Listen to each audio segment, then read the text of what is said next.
Hello guys, welcome back to my channel. तो आज हमारा टॉपिक है ग्रेविटेशन। ग्रेविटेशन जो है ना, ये एक नेचुरल फोर्स है जो दो मैसेज के दरमियान अट्रैक्शन क्रिएट करती है।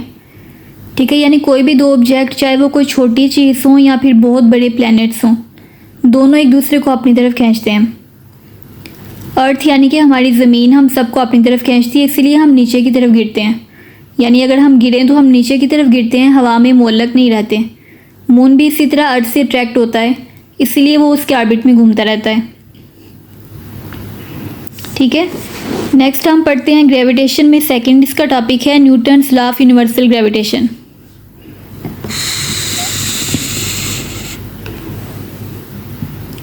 तो सर आइजैक न्यूटन ने ग्रेविटेशन का मैथमेटिकल रूल दिया था हमें।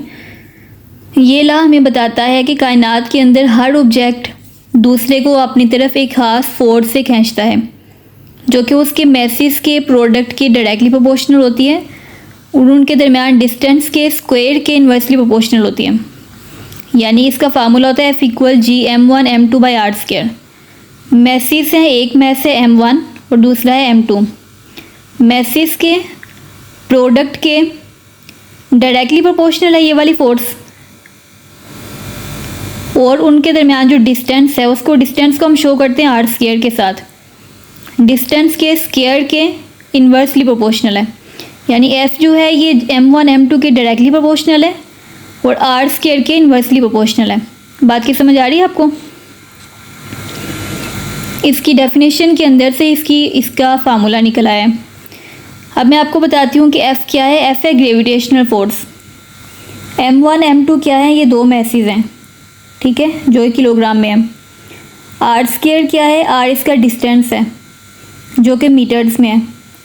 और g क्या है? ये है ग्रेविटेशनल कांस्टेंट। इसकी वैल्यू सेम रहती है 6.67 × 10⁻11 न्यूटन मीटर स्क्वायर पर किलोग्राम स्क्वायर। बात की समझ आ गई आपको? तो अब इसके अंदर से, इसके फार्मूला से हमें दो चीज़ें समझ में आ रही हैं। पहली चीज़ है फोर्स का और मैसेज का आपस में रिलेशन। ठीक है, यानी फोर्स जो है ये डायरेक्टली प्रोपोर्शनल है m1 m2 के। दूसरा है फोर्स का r² के साथ रिलेशन, यानी डिस्टेंस के साथ। ये है फोर्स इन्वर्सली प्रोपोर्शनल है 1/r² के। बात समझ आ रही है? इसका क्या मतलब है? फोर्स डायरेक्टली प्रोपोर्शनल है m1 m2 के, यानी अगर हम फोर्स को इंक्रीज़ करेंगे तो मैस ऑटोमेटिकली इंक्रीज़ होगा। अगर हम फोर्स को डिक्रीज़ करेंगे तो मैस इसका ऑटोमेटिकली डिक्रीज़ होगा। जैसे कि हमारी जो अर्थ है इसका मैस ज़्यादा है तो ये हर चीज़ को अपनी तरफ खींचती है, फोर्स ज़्यादा लगाती है। अगर इसी तरह मैस इसका कम होता है तो वो फोर्स कम लगाती है। लेकिन फोर्स का और डिस्टेंस का आपस में इन्वर्स रिलेशन है। अगर हम फोर्स को ज़्यादा करेंगे तो इसका डिस्टेंस कम हो जाएगा। अगर डिस्टेंस को हम ज़्यादा करेंगे तो फोर्स कम हो जाएगी, मतलब इन्वर्स रिलेशन। अगर हम इसके डिस्टेंस को डबल करेंगे तो हमारी फोर्स जो है ये 1/4 रह जाएगी। अगर हम डिस्टेंस को डबल कर देंगे तो फोर्स हमारी 1/4 रह जाएगी। समझ आ रही है बात की? इसको हम समझते हैं एक फार्मूले से, एग्जाम्पल से। Find force between 1 kilogram object separated by 1 metre. 1 kilogram के दो ऑब्जेक्ट हैं हमारे पास, ठीक है। एक है m1, इसका मैस है 1 kg। एक है m2, उसका भी मैस है 1 kg। डिस्टेंस उन्होंने कितना दिया है? r 1 metre. ठीक है, फार्मूला सेम यही लगेगा, F=G(m1m2/r²). g की जगह पे हमने ग्रेविटेशनल कांस्टेंट की वैल्यू लगा दी है जो कि हमारे पास फिक्स्ड है, ये चेंज नहीं होती। 6.67 × 10⁻11। m1 की जगह पे आ गया 1 kg, m2 की जगह पे आ गया 1 kg, r² की जगह पे आ गया 1²। ठीक है, इनको मल्टीप्लाई करेंगे और डिवाइड करेंगे तो आंसर आ जाएगा 6.67 × 10⁻11 न्यूटन मीटर स्क्वायर, जो कि बहुत ही छोटी फोर्स है। इसलिए हम डेली लाइफ में दो छोटी चीज़ों के दरमियान ग्रेविटेशन फील नहीं करते, हमें फील भी नहीं होता कि इसके ऊपर फोर्स लग रही है। तो गाइस हमारा नेक्स्ट टॉपिक है ग्रेविटी ऑन अर्थ। ठीक है, सबसे पहले हम इसकी डेफिनेशन पढ़ते हैं। पहले हमने पढ़ा था ग्रेविटेशन के बारे में, अब हम पढ़ते हैं ग्रेविटी के बारे में। ग्रेविटेशन होती है दो ऑब्जेक्ट के दरमियान, यानी दो ऑब्जेक्ट जो हैं ये एक दूसरे को अपनी तरफ खींचते हैं, उसे हम कहते हैं ग्रेविटेशन। लेकिन ये है ग्रेविटी। ग्रेविटी का क्या मतलब है? ग्रेविटी वो फोर्स है जो अर्थ, हमारी जो ज़मीन है ना, वो किसी बॉडी के ऊपर अपनी तरफ से लगाती है। यानी हमारी ज़मीन किसी बॉडी की तरफ जो अपनी तरफ से फोर्स लगाती है ना, उसे हम कहते हैं ग्रेविटी। ठीक है, ग्रेविटेशन का मतलब था कि जब दो ऑब्जेक्ट्स एक दूसरे के ऊपर फोर्स लगाते हैं, और ग्रेविटी का मतलब है जो अर्थ हमारे ऊपर फोर्स लगाती है किसी भी ऑब्जेक्ट के ऊपर। समझ आ गई है? इसका फार्मूला होता है हमारे पास F = m×g। ये स्मॉल m है और स्मॉल ही g है। F हम कहते हैं इसमें फोर्स को, जो कि वेट है और न्यूटन में है। m हम कहेंगे मास को, जो किलोग्राम में है, और g हम कहेंगे एक्सेलरेशन ड्यू टू ग्रेविटी, जो कि 9.8 है। बात समझ आ गई है? ये वो फोर्स है जो अर्थ अपनी तरफ से हमारे ऊपर लगाती है, या किसी भी ऑब्जेक्ट के ऊपर। जैसे मैं ज़मीन पे खड़ी हूँ तो मेरे ऊपर फोर्स लगाएगी। अगर कोई टेबल ज़मीन पे पड़ा हुआ है, टेबल पे लगाएगी अपनी तरफ से। अगर कोई चेयर पड़ी है तो चेयर के ऊपर लगाएगी। समझ आ गई बात की? ग्रेविटी और ग्रेविटेशन के दरमियान जो फ़र्क है बिल्कुल छोटा सा है, वो आपको समझ आ गया। अब हम नेक्स्ट आते हैं इसके डिफरेंस के ऊपर। डिफरेंस किसका है? मैस का और वेट का। मैस और वेट का आपस में क्या डिफरेंस है? सबसे पहले मैस का जो सिंबल है ना, वो होता है m, स्मॉल m, और वेट का होता है w। मैस की डेफिनेशन होती है amount of matter in a body. किसी भी बॉडी के अंदर मैटर की जो अमाउंट है ना, उसे हम कहते हैं मैस, किसी भी बॉडी के अंदर। और वेट हम कहते हैं force of gravity on a body. Gravity की जो फोर्स है किसी भी बॉडी के ऊपर, किसी भी जिस्म के ऊपर, ग्रेविटी की वजह से जो फोर्स लगती है ना, जिसकी वजह से हम ज़मीन के ऊपर खींचते हैं, उसे हम कहेंगे वेट। मैस का यूनिट होता है किलोग्राम, जबकि वेट का यूनिट है न्यूटन। मैस हमारा कांस्टेंट रहता है, यानी हर जगह पे सेम रहता है। चाहे हम ज़मीन पे हैं, चाहे हम खला में हैं, स्पेस में हैं, मून पे हैं, हर जगह पे मैस हमारा सेम रहेगा। लेकिन जो वेट है ना, ये चेंज होता रहता है ग्रेविटी के साथ साथ। ज़मीन की ग्रेविटी 9.8 है, तो यहाँ पे हमारा वेट इसके हिसाब से होगा। मून की ग्रेविटी 1.6 है, तो मून के ऊपर हमारा जो वेट है वो मून के हिसाब से होगा। समझ आ गई? अर्थ के ऊपर जो हमारा वेट है वो 9.8 है ग्रेविटी के साथ। अगर हम मल्टीप्लाई करें इसको, यानी फार्मूला होता है ना W = m×g। तो अगर तो मेरा वेट है, आप सपोज करें कि मेरा वेट है 30 kg, मेरा तो 30 kg आएगा और साथ में 9.8, इसको मल्टीप्लाई करेंगे तो मेरा वेट आ जाएगा। लेकिन यही वाला 30 kg अगर हम मून के ऊपर करें, यानी W = m×g, 30 तो एज इट इज़ रहेगा, g की जगह पे आएगा 1.6, तो यहाँ पे वेट और होगा और यहाँ पे वेट और होगा। बात समझ आ गई? यानी हमारे चांद के ऊपर जो वेट होता है ना, वो ज़मीन के ऊपर वेट से तकरीबन 6 गुना कम होता है। ओके, तो अब हम आते हैं चैप्टर नंबर 4 के ऊपर, एक्सीलरेशन ड्यू टू ग्रेविटी के ऊपर।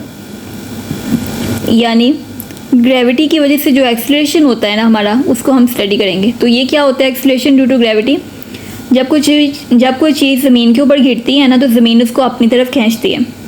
इस खींचने की स्पीड को रेट ऑफ एक्सीलरेशन हम कहते हैं, यानी एक्सीलरेशन ड्यू टू ग्रेविटी कहते हैं। यानी जब कोई बाल या ऑब्जेक्ट हवा में से हो और वो ज़मीन के ऊपर गिरता है, तो इसकी जो स्पीड है ना, वो हर सेकंड के हिसाब से बढ़ती है।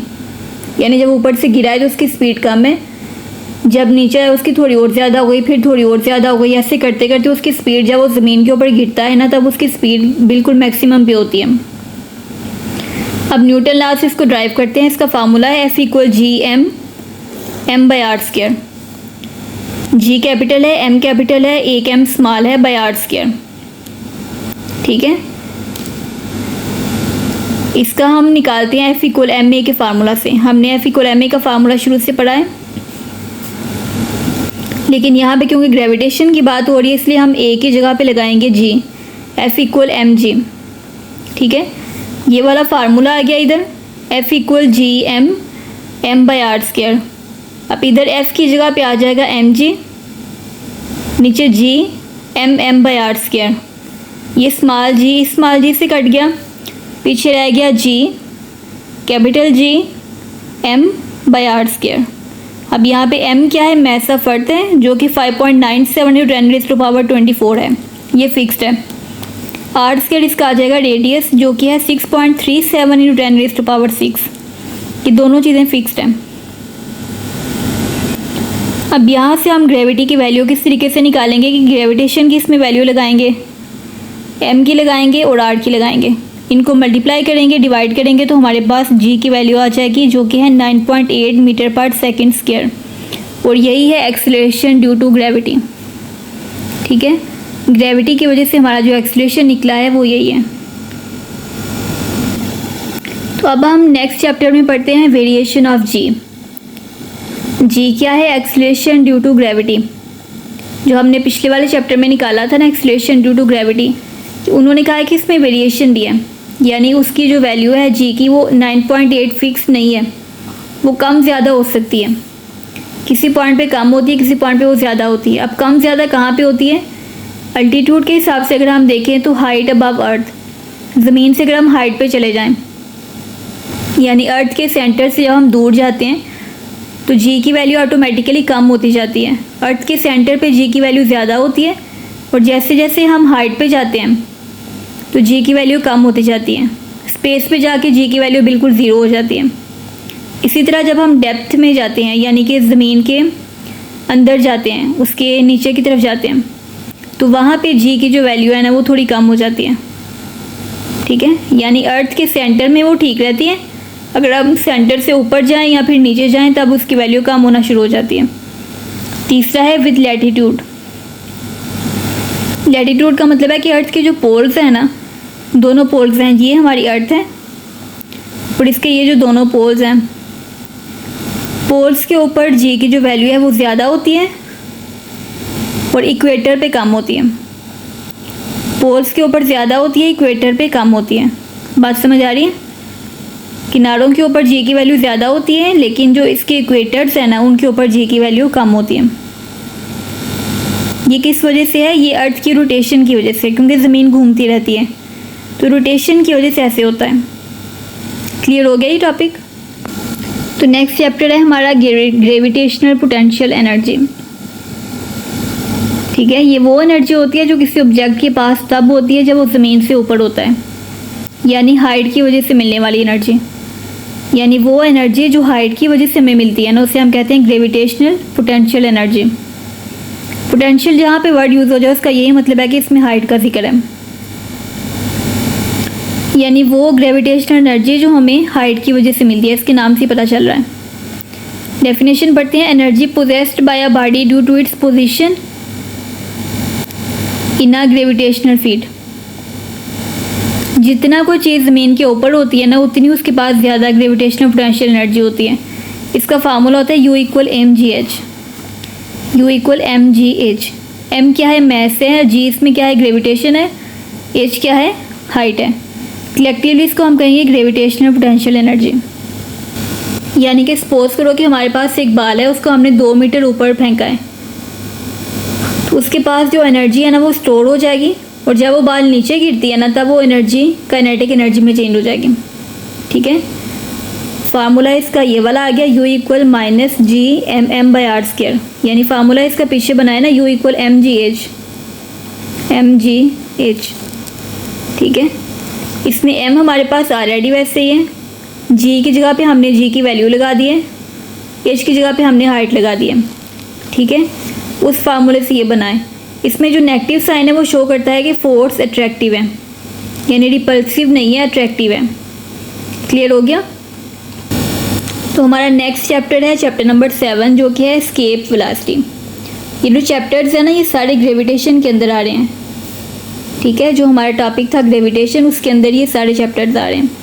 अभी हम पढ़ रहे हैं चैप्टर नंबर 7, यानी कि एस्केप वेलोसिटी। एस्केप के नाम से क्या जाहिर हो रहा है, इसका नाम है बचने वाली, यानी वेलोसिटी जो बचने वाली है, यानी ये वो मिनिमम स्पीड है जिससे कोई ऑब्जेक्ट अर्थ या किसी भी प्लैनेट के ग्रेविटेशनल पुल से बाहर निकल जाए। यानी ज़मीन, ये हमारी ज़मीन है ना, इसके इर्द गिर्द रिंग्स बने हुए हैं, ठीक है, इनके ऊपर ग्रेविटी अप्लाई होती है। लेकिन जब कोई प्लैनेट या फिर कोई ऑब्जेक्ट ज़मीन के ग्रेविटेशनल पुल से बाहर निकल जाए, यानी दूर हो जाए, तो उसे हम क्या कहेंगे?